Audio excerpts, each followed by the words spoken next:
Sochi. I'm Michael Rosenberg of Sports Illustrated with my colleague Brian Cazeneuve, getting ready to preview the U.S.-Russia hockey game. Obviously, since 1980, always a big deal. This is going to be a fascinating one here in Russian soil, isn't it?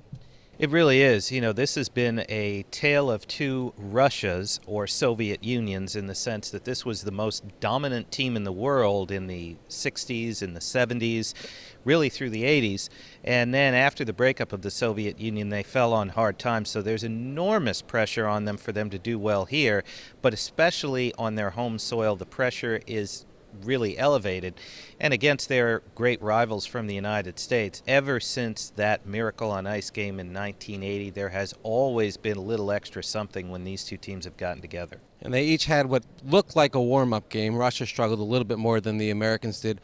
Your impressions of the American team one game into this? I was surprised. I mean, one of the things people wondered was, could this team score enough goals? Did they have enough firepower? They split up some of their top players, playing guys like Phil Kessel and Zach Parise and Patrick Kane, all on different lines. What happened? All of the lines scored against Slovakia. 6 goals in the second period. They blew out a very good team, 7-1. Of course, the other question for the U.S. team is what to do with their goaltending. They have a number of options. It would seem to me that you put Quick in there the first game, wider ice surface, see how he handles the angles, see how he handles a little bit of the Olympic pressure. He did very well. It would be surprising to me, at least, if you would then make a switch for Russia. What do you think? At some point, we're going to see Ryan Miller. I mean, whether it's in the game against Slovenia, which is their third game, or this Russian game, I don't know. I don't imagine that Quick will play all the way through. I think you go with the goalie who's done well for you. It'll be interesting to see who they go with when they have their quarterfinal game, the game that really matters. No team ever wins in Olympic Games without great goaltending. I think if Jonathan Quick is in his Stanley Cup form, the U.S. feels that they have that. Goaltending is one question with the Russian team, but there are really a number of questions. They have incredible firepower, a lot of big names. They're the home team.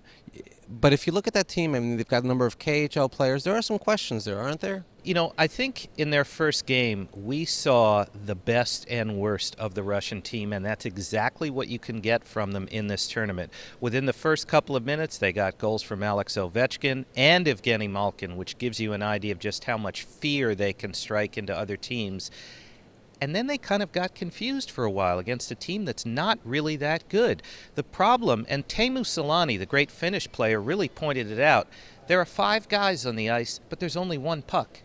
And they don't do things as a unit the way, let's say, the Swedes do, the Finns do, even at times how the Canadians do it. There are some holes in this team. They can scare the daylights out of you. They can beat you in 6 minutes, but then they can also fall apart. So I think we had a good indication of what we're going to see for the rest of this tournament from that team. And that's the challenge of Olympic hockey, especially in the era when NHL is sending their players there, is you've got to get a team to gel very quickly. Eventually it will be a one-and-done format. There are guys that have not played each other. It's a little bit different game than the game that they've been playing all winter. I mean, this is a challenge for Russia to get this together quickly. And especially on the big ice where you're not on top of your opposing forecheck quite as quickly. You actually have to have a system. The guys like Ovechkin and Malkin and Pavel Datsyuk and Ilya Kovalchuk have not been playing together, and it'll be interesting to see how well they gel.